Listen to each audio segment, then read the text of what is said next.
university at Poly, we are all required to have websites for our classes. I use my sites for mostly all communication with students outside of my classroom. My sites act as information repositories. Students typically don't use them during the day, they mostly use them at home. In this way, my sites promote independent learning, a skill which I find difficult to learn, but one that will serve a lifetime. I began using class sites about 3 years ago, and through experimentation with my class sites, I've learned that while it took a little bit of time for me to adjust to this new type of teaching, the websites ultimately streamlined my classroom structures and my syllabi. My students have found it useful too. They have told me that they find that it puts more of an onus on them as learners. It makes them take an active approach to their learning instead of just being the passive recipients that they're so accustomed to being, unfortunately. So I'm going to walk you through a little bit how I use my class websites at Poly. Our school manages communication through the Google Apps suite. So all of the applications that I'm going to show you today are through Google Sites. Google Sites allows you to easily create websites for your classes. I'm sure some of you have used it in the past.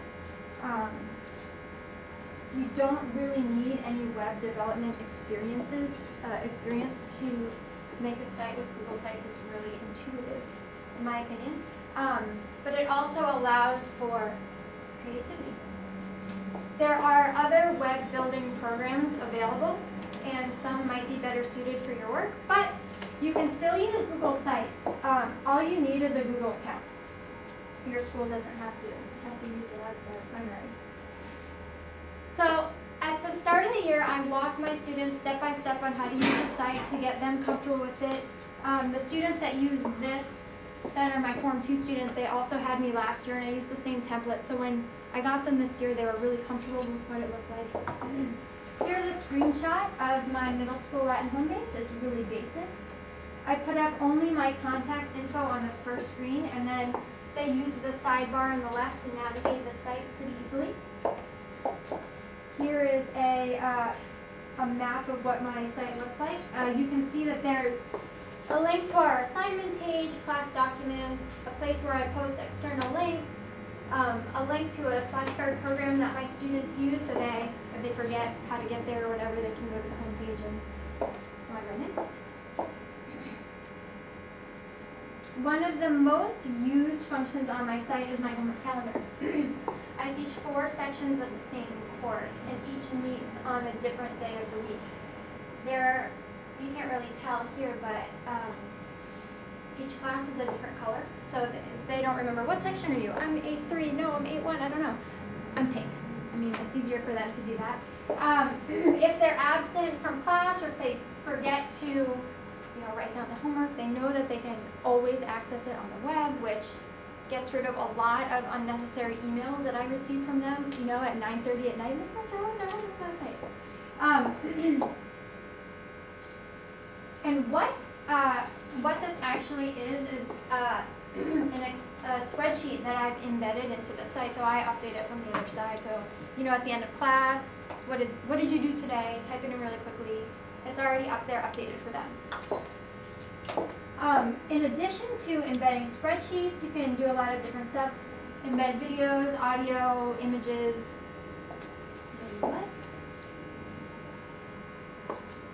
Another function of my website is the document repository, aka the file cabinet.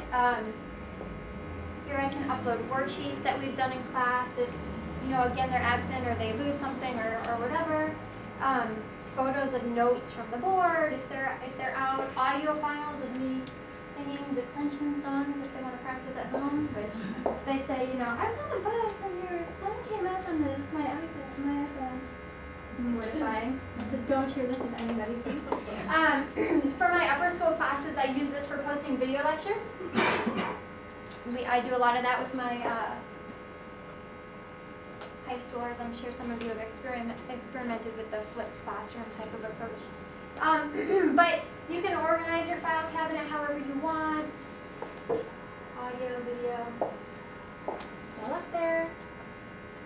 my students' favorite function of the site is the blog aspect. Do any of you blog with your students? Peter will talk about this in more detail in a little bit, but I wanted to touch on how I use blogs. I'm going to go back for 1 sec. So with my upper school students, my blog becomes a way for them to participate even more outside of class. They are accustomed, of course, to using websites as a resource for information. And what I'm asking them to do here is to use it as a forum in which to share their information. When they write responses to blog prompts, they aren't only writing for me as the teacher. And the session that, if anyone was in the last session, the gentleman was talking a lot about this. But they're rather writing for an audience of their peers, and I found that this elicits stronger, more polished responses from them. And they care more about it. I mean, students even comment on each other's posts, as and they often do this.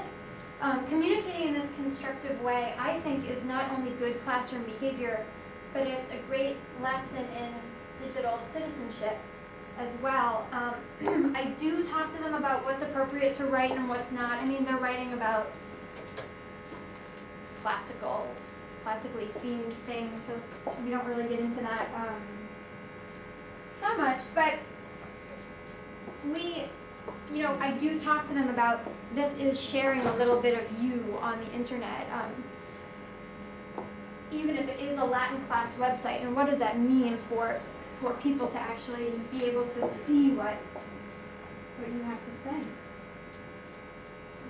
Hi. I'm wondering if it's too late to sneak in. Our presenter Please. didn't show up, so Please we're just come. going to... Please, come in. And that's about it for explanation of my sites. Oh yes, please. Yeah. So I got really excited about Google Sites. I have gotten excited about it a few times in my teaching career, and spent all this time creating the site and adding to it, and thinking ahead about exactly like you said, putting the homework on there, putting everything. So I'm an all-in-one-place kind of person. Yeah. I just finished giving a workshop about putting all your student notes in one place. So yeah. I love the idea of it, but a couple of things always hold me back from actually just implementing it. Tell me. So one is this idea that if I'm spending all of my time and effort to enter the homework there, does that mean that the students' responsibility to write down their homework is less, which is something that we try to really help them to keep track and have their planner and write down their homework and have it before they leave. So it's maybe they won't email you as much because they can just check the site, but does it take away from their responsibility in a way? And then also, the more you add to the site, I found, the more you are adding into your own. I mean, I work at a school where we're not required to have sites, so it's different. But I guess what I'm saying is I think I've learned the hard way after putting in so many hours making this really complicated site. It's better to have less there and just tell yourself I'm going to update this and this on a regular basis, because it gets so exciting that you can put everything there, but then you have to really, in order to make people want to use it and to make it effective, you need to have it updated and go in there. And so I don't know if you can speak to either of those. Totally. I am lucky in that I teach 8th grade students and I teach high school honors students. And I'm not the type of teacher that holds their hand. So when I say to them, I'll tell you what the homework is in class, and some students will say, it really helps me if you write it on the board. Just write it in your planner. It's going to be write in your planner, check the website. It's there for you, I promise. And I teach 5 classes a day. At the end of every class, I keep that tab open, the Excel tab open, and I'm like, what did I assign them? Done.